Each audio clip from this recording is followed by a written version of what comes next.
Hey y'all, what is up? Welcome back to my channel. Today I am bringing you two looks using the new Anastasia Beverly Hills Prism palette. So I feel like this palette just kind of launched from out of nowhere.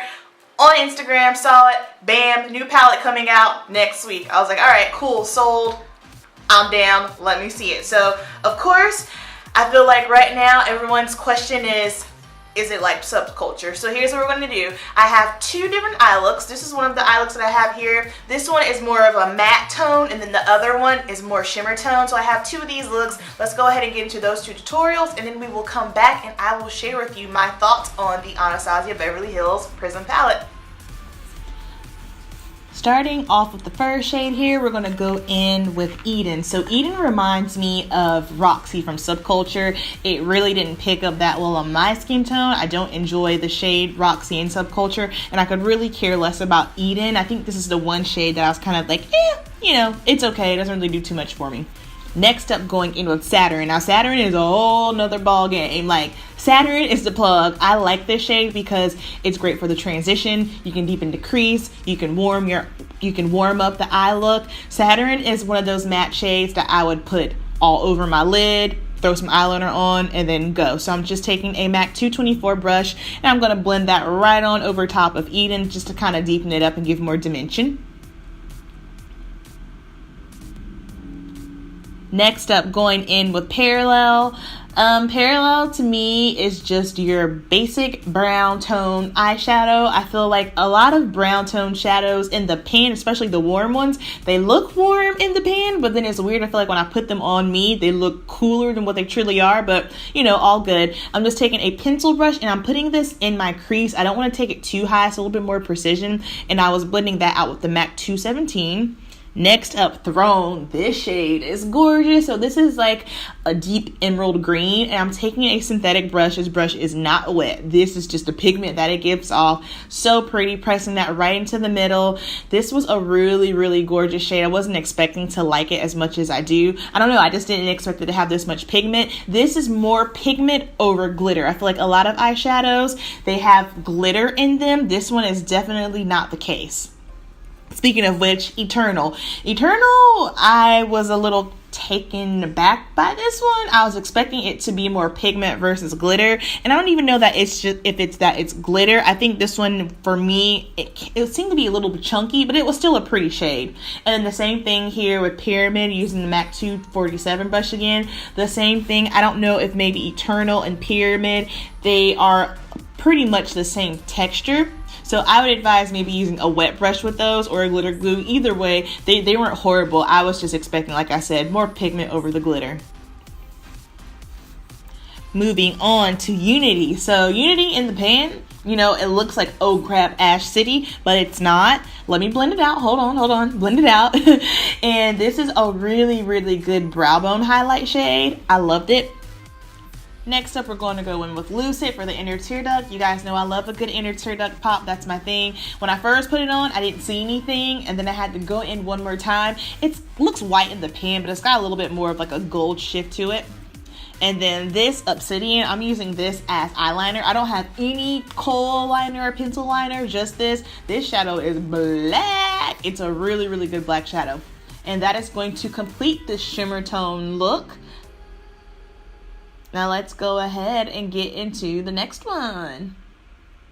So for this look, I wasn't expecting to like it as much as I do, because the color is just crazy. I love it. All right, so for on the lid, we're going to go in with Lure. Lure is a trip because it looks like it's going to be ashy, but then once I put it on, I was like, yes, it's like the perfect purple, cool tone. I wasn't expecting it to work on my skin tone, but it did. I'm just taking a flat brush and patting that all over.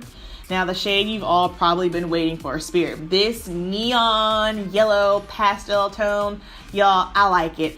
Initially looking at it, I was like, yeah, no, I'm not gonna like it. And I do. So yes, it is a neon, it is a pastel shade. Those shades are always a little bit trickier to work with. You're gonna get a little bit more fallout with this one. It Surprisingly, it didn't come off patchy. I thought it was going to be a little patchy, but it wasn't. I really like the way it looks in my crease. Of course, like I said, because of the shade that it is, you do kind of have to layer it on, but that's a good thing about this palette. It is buildable, so you can build these mattes. You don't have to worry about them getting muddy on you or anything, so all good. Next, I'm just taking my 224 and I'm going to blend the two colors together.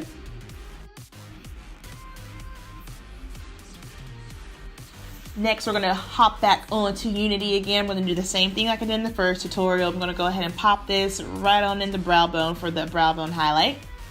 And then Osiris. So this one looks like it's going to be chunky, but it's not, because I can literally see the glitter in it, but it glides on very, very nice. It's like a deep plum purple tone, really, really pretty. And then for my inner tear duct, we're going to go in with Dimension. Dimension, it has a little shine, a little sparkle to it. And it's kind of like a lilac tone. But I really, really liked it. Really, really pretty. Bam. Look at that. And that is going to complete this look. I hope you guys enjoyed these two tutorials, these two looks that I created. Now let's go ahead and get into my thoughts on the palette. All right, time for my thoughts. First off, here is the Prism palette. This is what it looks like. So I am definitely drawn to anything that Anastasia Beverly Hills put out when it comes to eyeshadows, just simply because I think the shadows that Norvina comes up with and that she puts together, they're always amazing. They're always unique. The thing that gets me are the colors. I feel like with their palettes, it kind of forces me to step outside of my box and I can be way more creative, which I love. So this to me is just like, wow, like I would have never thought in a million years to pair any of these colors together. I think that will probably be the hang up for a lot of people. If you're someone that's basically just into neutrals, I don't think this will be your thing, but if you like stepping outside of your box or you want to step outside of your box, definitely try Anastasia Beverly Hills palette, because it will definitely do that for you. Like for this look that I have on right now, the more matte look, I was really, really skeptical, especially I think the color that really, really got me in this palette is this neon color here called Spear.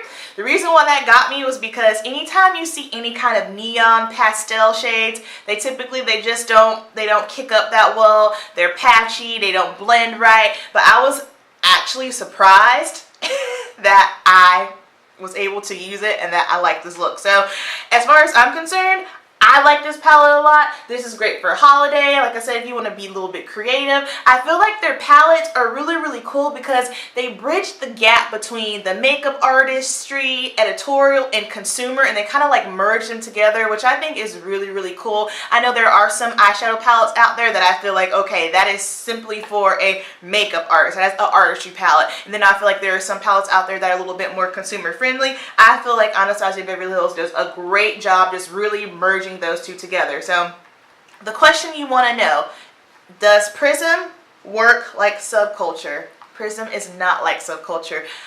Subculture is not my favorite Anastasia Beverly Hills palette.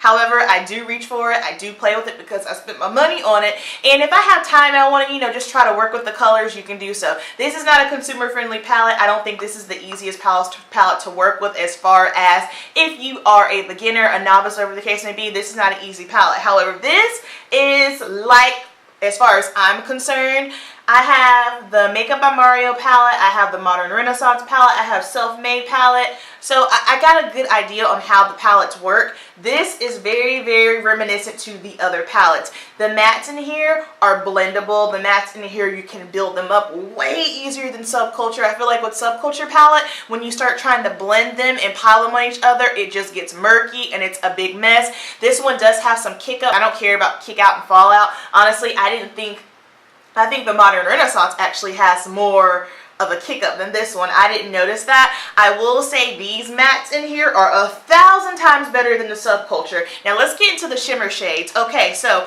I love all the mattes. I think I was able, in the tutorials, I'm pretty sure I was able to, yeah, I used all the matte shades. No problem with the matte shades. Of course, Spear, just because of the shade that it is that kind of neon. You do have to build on that one, but that's typical anytime you go with neon or pastel shades.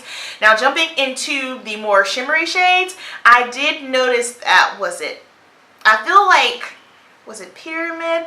I used all of them except for Sphinx, just simply because I feel like that's just your basic brown tone shimmer shade. So I did not use that one, but I did feel like Eternal, Pyramid, and Lucid. So the gold shades here, and then Lucid, I feel like those were a little bit more translucent, as in I felt like you got more glitter than pigment. And so I'm going to advise that you use a glitter glue with those, because I never use glitter glues or spray my brush with any kind of Fix Plus or anything, just simply because I just don't feel like it. I just don't. I feel like most of the time I can make it work the way I want, but I say bypass all of that and just use a glitter glue, and it'll give you that extra pop that you want. Throne is bomb. This green shade right here is amazing. Osiris was amazing. I like this shade a lot. I actually used this up under my waterline for this matte tone look. Lure, this kind of, it looks like it would be ashy, but it's not. This is my lid color. I was very, very impressed with this color. And then what else here? Eden to me reminded me a little bit of Roxy from Subculture. It was kind of like, it was, you know, I put it in my transition, I put it in my crease, but I did feel like it was just a touch ashy. But Saturn is the jam. I love Saturn. So basically, I'm going to say all in all, I like the Prism palette. I will be using it. Do you need it? I feel like if you are someone that's not into, you know, more unique colors, you don't need it. If you just like your basic neutrals, skip out on it. Don't buy it. Now, if you're someone who is a makeup lover, you like creative colors, you like being creative, you like playing with different eyeshadow looks, absolutely grab it. Like I always say, you know, do your research on eyeshadows. I mean, makeup in general is very subjective. You know, everybody's got their own opinion. So how I feel about something, you might not feel the same way, and that's okay. So do your research. Find people that have similar skin tones to you, similar skin types when you're thinking about buying a makeup product. And of course, go into a store if you can and swatch it and see it for yourself. Alright guys, so that is going to conclude this tutorial and my review on the Anastasia Beverly Hills Prism palette. I hope you guys enjoyed it. Let me know down below if you think you're going to be trying this palette out, and if you have tried it out, let me know your thoughts on it. Alright guys, I will see you in my next one. Bye.